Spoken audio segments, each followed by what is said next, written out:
Este programa é livre para todos os públicos. O Senhor esteja convosco. Ele está no meio de nós. Proclamação do Evangelho de Jesus Cristo segundo Mateus. Glória a vós, Senhor.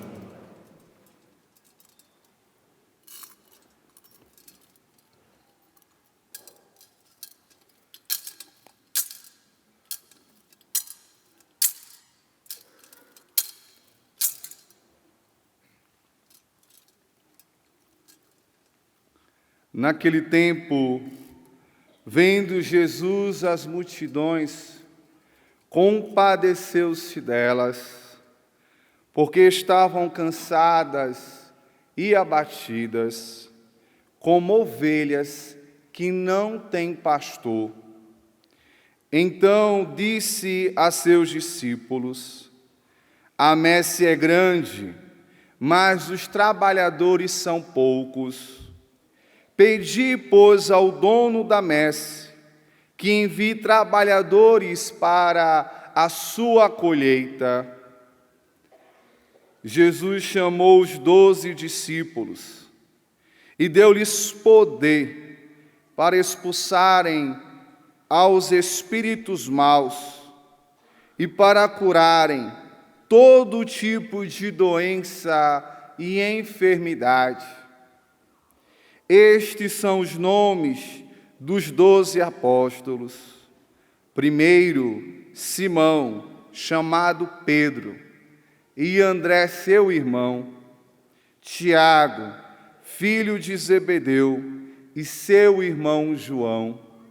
Filipe e Bartolomeu. Tomé e Mateus, o cobrador de impostos. Tiago, filho de Alfeu e Tadeu, Simão Zelota e Judas Iscariotes, o que foi o traidor de Jesus. Jesus enviou estes 12, com as seguintes recomendações: não deveis ir aonde moram os pagãos, nem entrar nas cidades dos samaritanos. Ide antes as ovelhas perdidas da casa de Israel. Em vosso caminho anunciai: o reino dos céus está próximo. Curai os doentes, ressuscitai os mortos, purificai os leprosos, expulsai os demônios. De graça recebestes, de graça deveis dar. Palavra da salvação. Glória a vós, Senhor.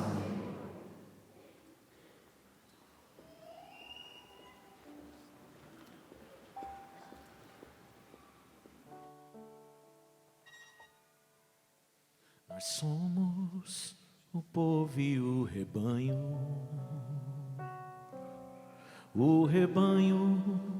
do Senhor. Nós somos o povo e o rebanho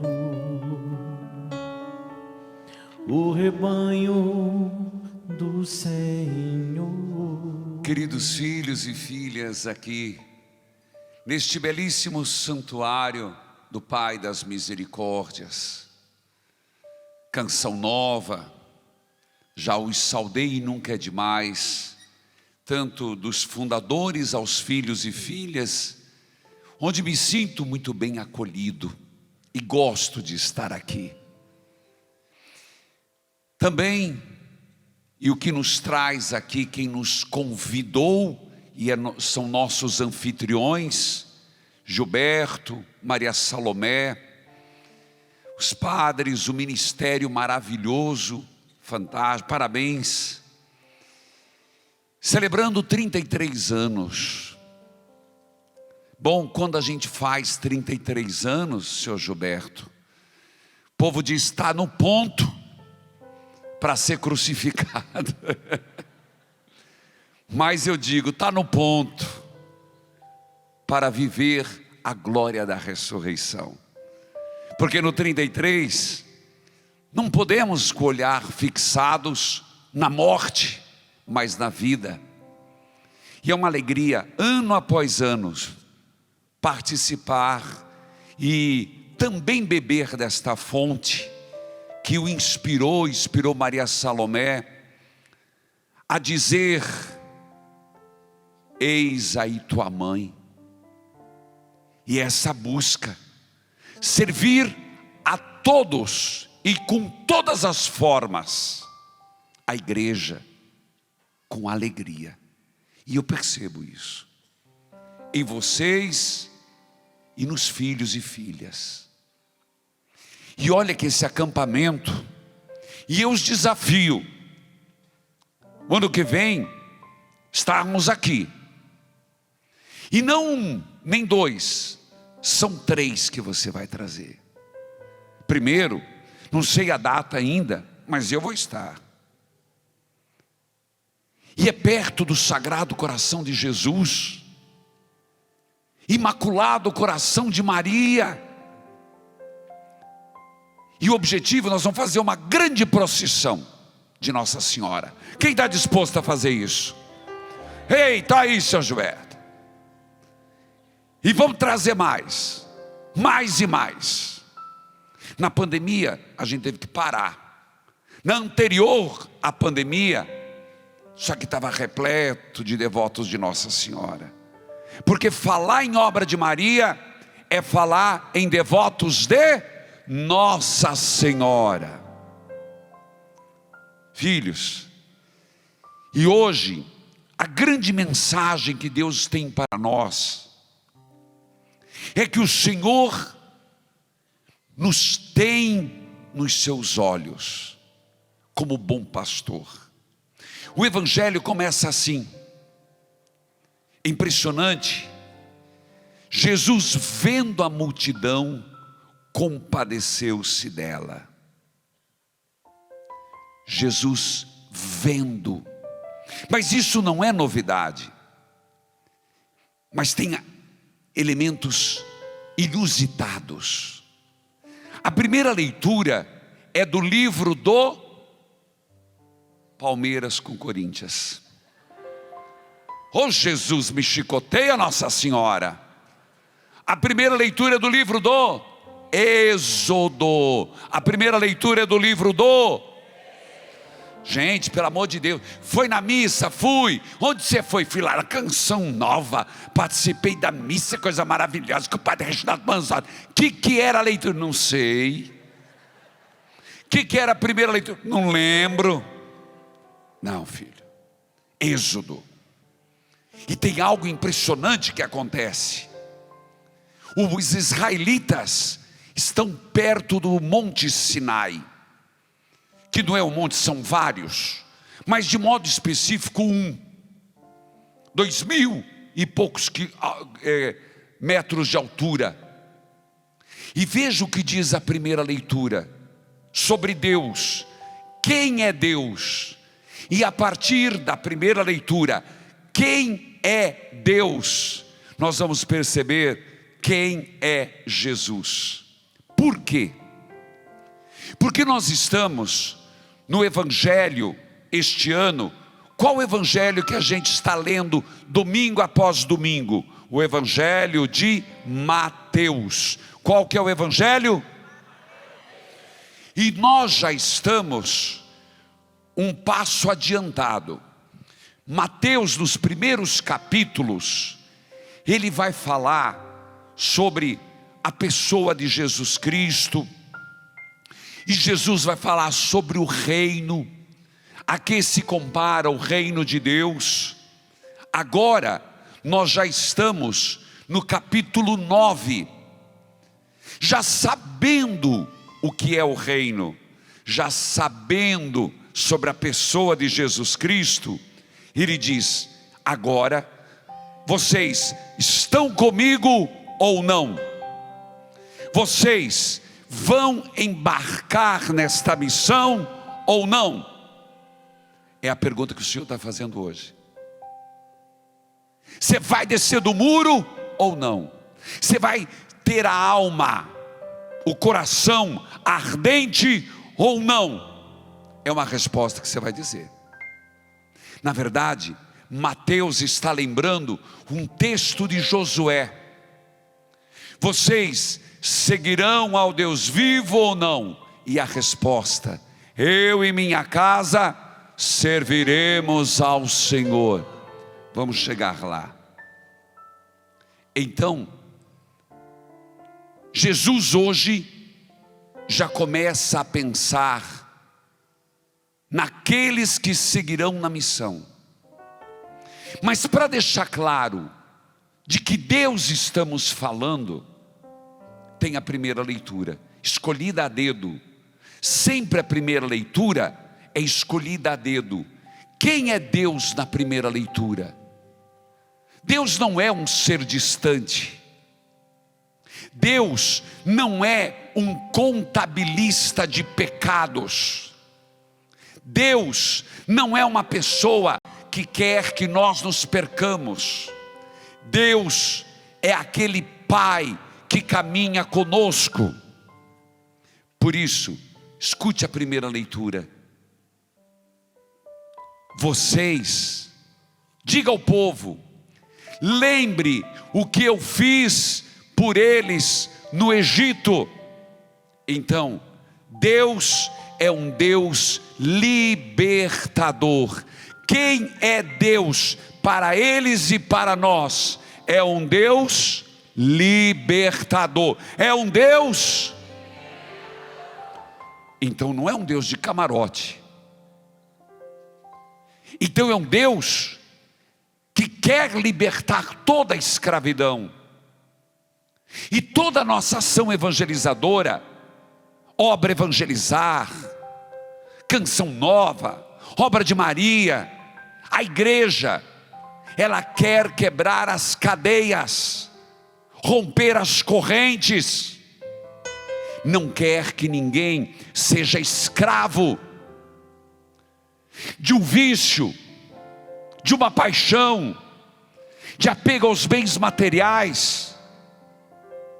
E um dos aspectos é isso, sobriedade, não só nos vícios como álcool e etc. Sobriedade em relação ao mundo. Quem é Deus? Aquele que liberta. Segundo, lembre-os, eu os levei sobre as asas de águia. Olha que coisa mais linda, Deus dizendo, eu os levei, eu te levo nas minhas asas, para que você voe. Não é de arrepiar? Pensar que Deus está dizendo isso.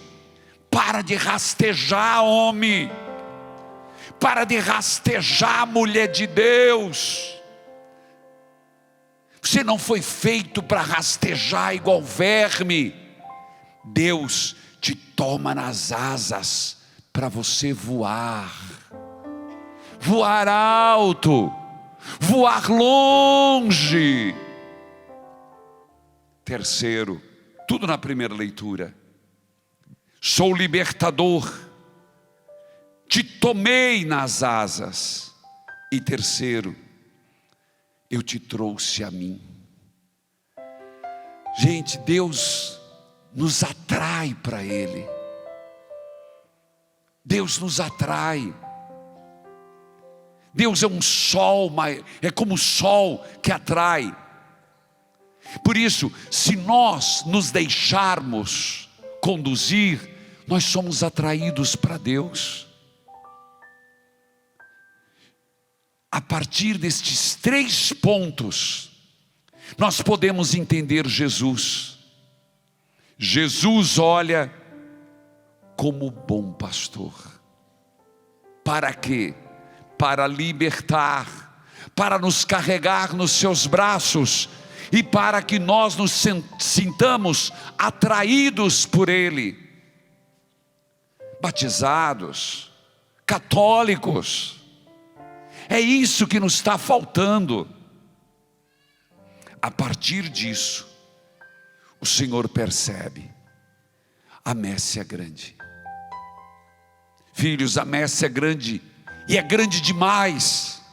Por isso um acampamento como este, por isso o coração ardente, que foi a escolha do tema deste acampamento. Se cada um sair daqui, ou quem está acompanhando a Canção Nova, está acompanhando o YouTube, Padre Manzotti, estamos transmitindo, sentir arder o coração, terá valido a pena. Seja um advogado com coração ardente por Deus, um político, coração ardente por Deus, um professor, coração ardente por Deus, um comerciante, coração ardente por Deus, um padre com coração ardente em Deus. Se você chegar em casa com o coração inflamado, valeu a pena esse ônibus que você pegou, essas horas que você teve em viagem, e você que está nos acompanhando, porque a messe é grande, a messe é urgente, meus irmãos. É urgente nós percebermos o quanto eu e você temos uma missão. Em agosto estou indo para os Estados Unidos, na missão Estados Unidos, pregar retiro em Boston. Mas uma das coisas que sempre me lembro é quando eu vi um guindaste com aquela bola na ponta, fazendo aquele movimento para destruir uma igreja que ia virar shopping. Você vai falar, mas isso é um problema lá? A messe é grande. Nas nossas escolas, quando eu brincava na pregação, e repito aqui, o papel de um pai em cuidar da educação do filho e não permitir que certas coisas sejam ensinadas. Eu tenho uma santa revolta contra colégio católico, que em nome, ou melhor, por covardia, estão deixando de serem cristãos para entrar em modismo. Religiosos e religiosas, seja qual nome que for, voltem a ser ensino católico. Voltem ao que vossos fundadores lutaram e morreram. Que feio. Mas nós temos problemas. Ser profeta é ter problema. Há certas coisas que nós não poderemos negociar, principalmente o que se refere à palavra de Deus. Eu vejo na história de certas instituições. Quem é o senhor para falar, padre? Realmente eu não sou ninguém, sou um padre tupiniquim, mas meto a boca mesmo.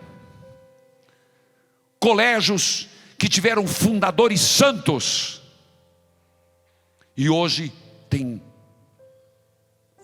seguidores frouxos. O governo não é maior do que a igreja. A messe é grande, os operários são poucos.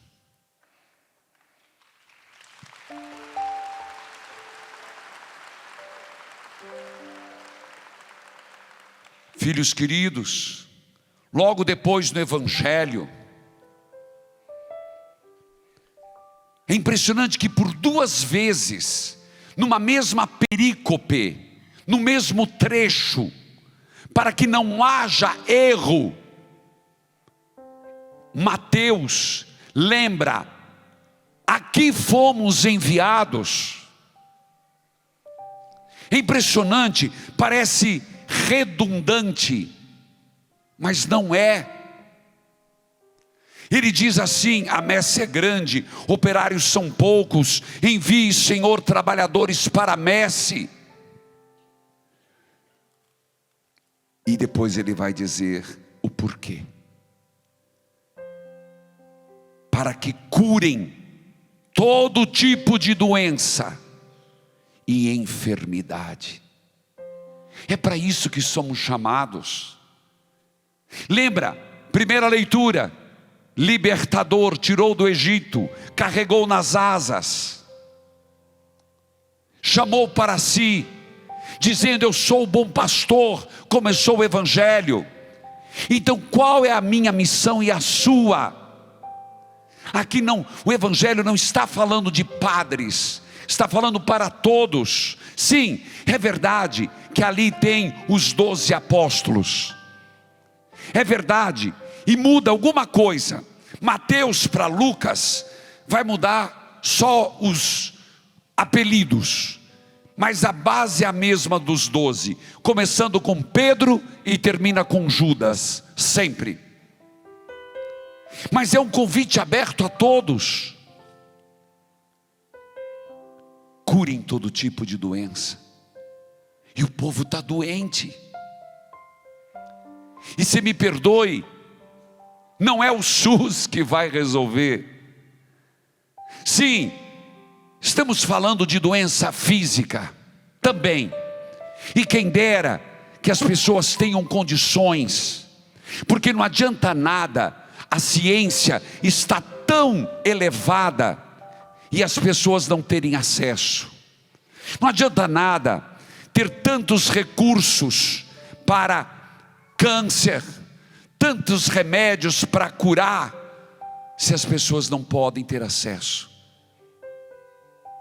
É lamentável. Mas essa cura que eu quero lembrar aqui, não é tanto a cura física. Esse primeiro tópico, as pessoas estão doentes,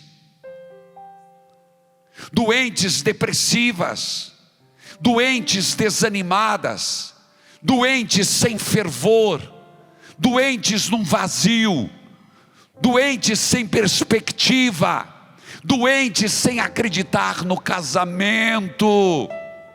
Então, quando você, cristão católico,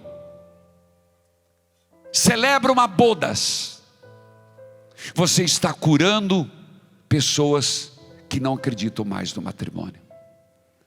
Quando você mantém o valor de uma família, você acaba curando quem não acredita mais. A sociedade está doente sim, meus irmãos, mas nós temos a cura, e é Jesus Cristo, e é a fé, é a Eucaristia. Curar todo tipo de doença e enfermidade. É impressionante que logo depois nosso Senhor vai dizer lá embaixo: em vosso caminho anunciai que o reino dos céus está próximo. Ô filho, o que é essa proximidade do reino? É acreditar que nós já vivemos na graça, não na plenitude da graça, mas que nós acreditemos que o inimigo não tem o maior poder sobre nós, que podemos ser infernizados, mas o diabo, o inimigo, ele não tem a última palavra sobre nós. A última palavra quem tem é Deus.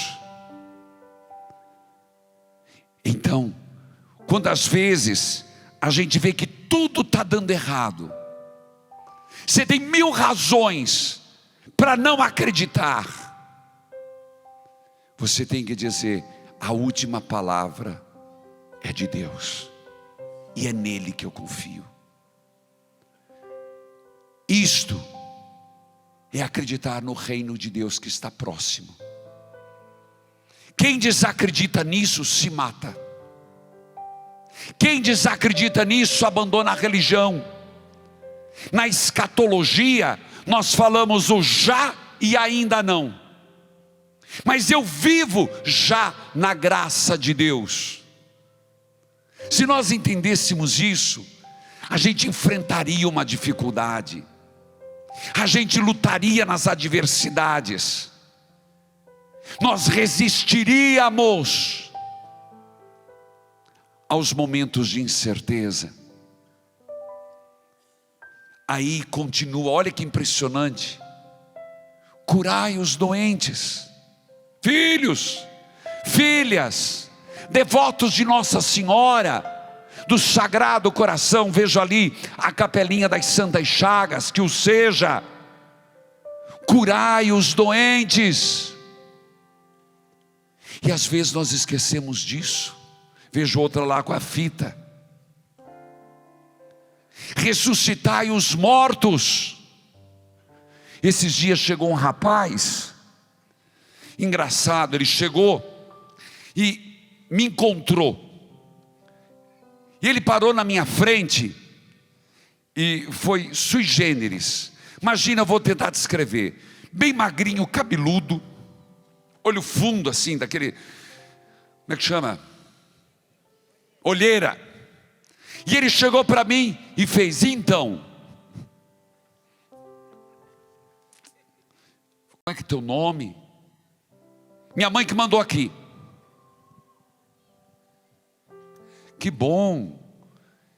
E aí, você gostaria de uma bênção? Não. Falei: agora, como é que eu me saio? Você quer uma foto? Não. Falei: caramba, agora não tem acerto. Aí eu falei: teu nome? Ele não falou.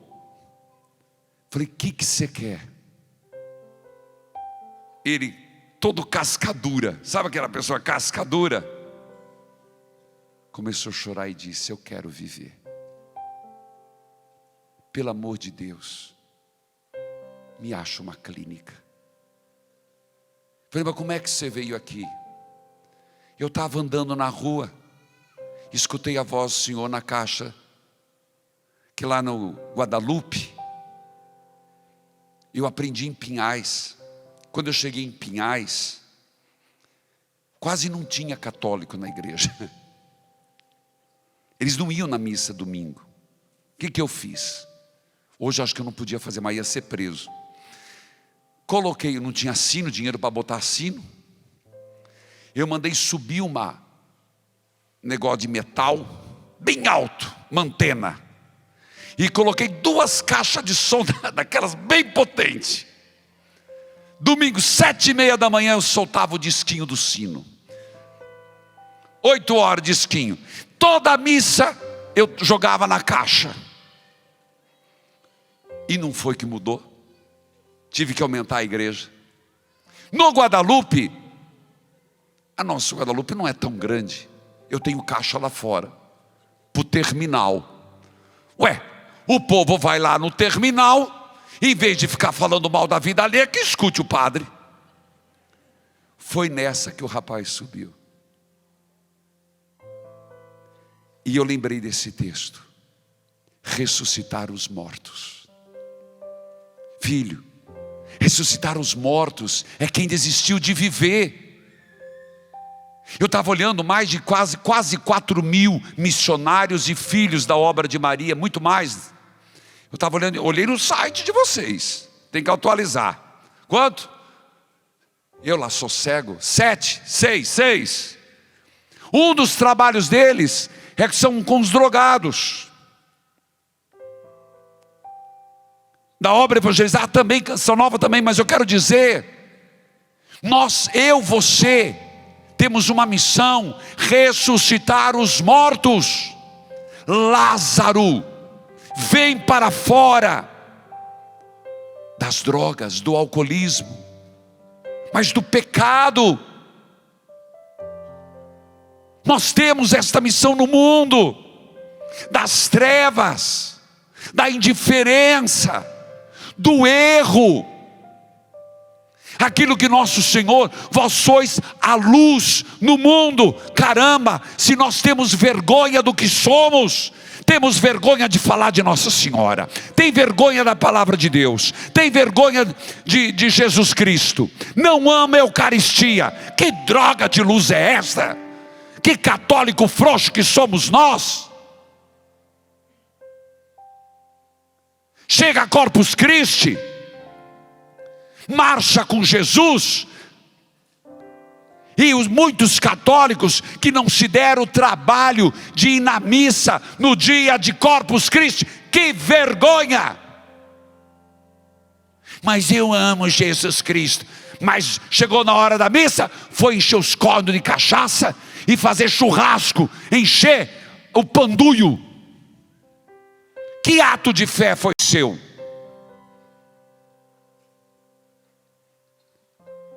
Ser presença no mundo, curar os doentes, ressuscitar os mortos, purificar os leprosos. Meus irmãos, o ser humano está ferido, machucado. Nossas igrejas têm que ser UTIs.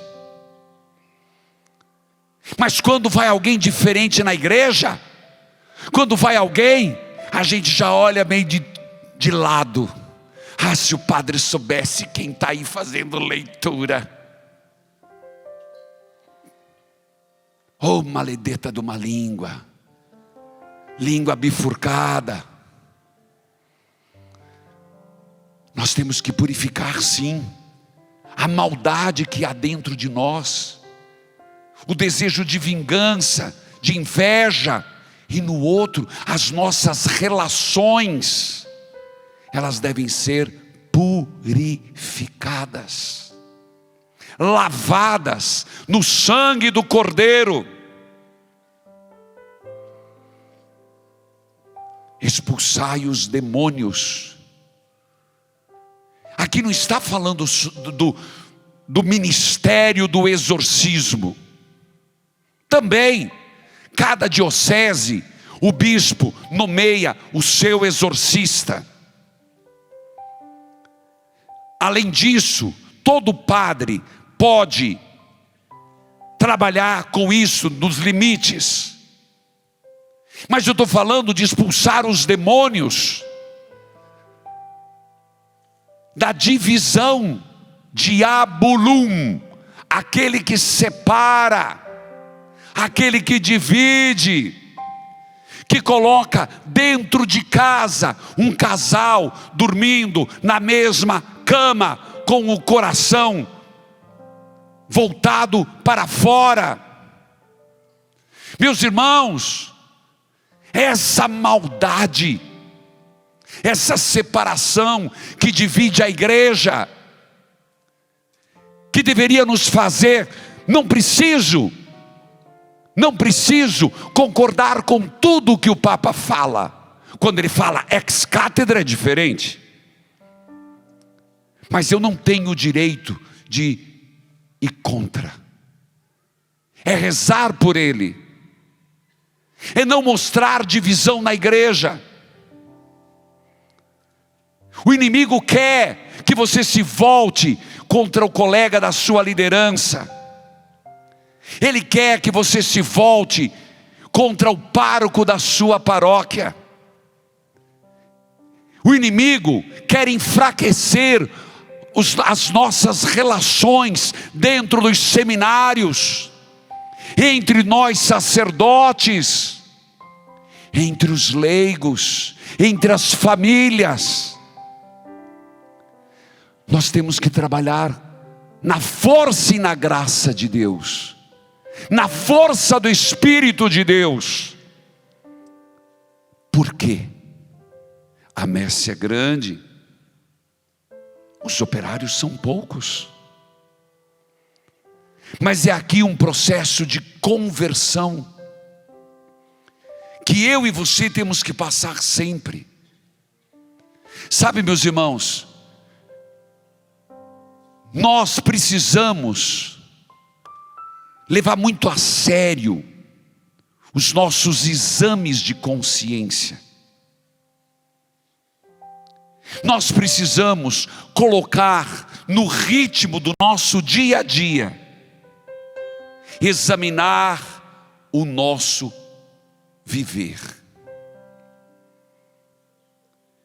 Não é por acaso que se um padre for padre, ele não vai levando as coisas mais ou menos na marmelada. A última oração de um padre chama-se completas. E a primeira coisa, fazer um exame de consciência. Mas isso não é exclusividade nossa, por mais que me perdoe e não tenho vergonha de dizer, acho que está faltando muito exame de consciência para padre. É para os leigos também. Casamentos seriam salvos, curando os enfermos, nos curando, expulsando o inimigo de nossas casas, de nossas relações, dos nossos vocabulários, fazendo uma purificação. A gente precisa pensar, será que eu, hoje, fui um causador de dor em alguém? Eu fui um fazedor de mágoas? Porque tem gente que é caprichoso nisso, pela indiferença. Um fazedor de feridas. Se a gente pudesse todo dia terminar o dia pensando, alguém que me enxergou hoje, viu Deus em mim, lá no meu trabalho, respeitando a quem serviu o cafezinho, dando atenção a quem estava no ônibus comigo. Isso não é santidade? Santidade é sermos santos onde vivemos. E só pela santidade é que nós conseguimos servir ao bom pastor. Não é o Monsenhor Jonas que enterrado está aqui aonde? Ou santo ou nada. E aí, filho?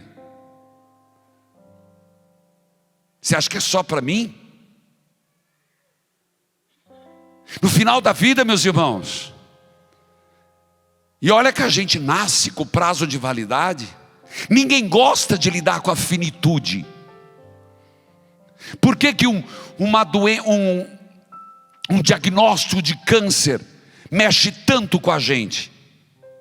E eu vejo isso no rádio. Porque a gente sabe que vai morrer, mas a gente não gosta de pensar. E quando sai uma notícia dessa, a gente se dá conta,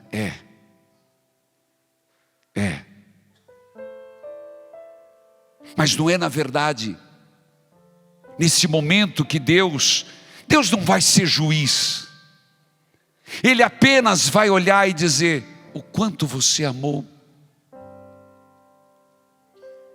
o quanto bem você fez, sendo casado, sendo solteiro, sendo viúvo, sendo padre. E não vai ter dois pesos. Não, nós vamos sofrer mais, viu? Se prepara não, padre. O nosso juízo vai ser muito mais rigoroso. Vai, a quem muito foi dado, muito foi cobrado. Misericórdia, eu escutei. Nosso vai ser mais pesado. Mas, filho, olha o evangelho de hoje. Viva isso. E hoje, do fundo do teu coração, diga, Senhor, aqui na canção nova, eu quero deixar o meu coração frívolo. Eu preguei a segunda pregação minha, coração ardente, coração cheio do fogo de Deus. aprendam de mim, que sou manso e humilde de coração. E pega Jesus, tira o coração e mostra a Santa Margarida Maria Alacoque, e ele aparece com fogo. Senhor, a frivolidade, o que é frivolidade? Tibieza, falta do Espírito, falta de amor, falta de ardor. Sabe, sair daqui e você chegar em casa, a partir de hoje, dizer assim: não, minha família não vai ser família, ela vai ser família cristã. O meu casamento não vai ser mais um casamento, vai ser um casamento cristão. Eu brincava, e a mais pura verdade, alguns Deus dom de fundadores, fundador de Canção Nova, fundador de Obra de Maria, fundador da obra Evangelizar, e você é fundador. Diga: eu sou fundador. Opa, do quê? Da Sagrada Família de Nazaré. Você é fundador. Filhos, fiquem em pé.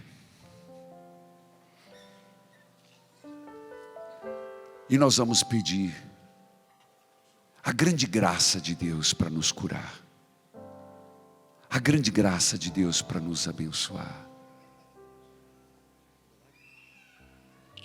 Vamos cantar aquela música, acho que vocês conhecem.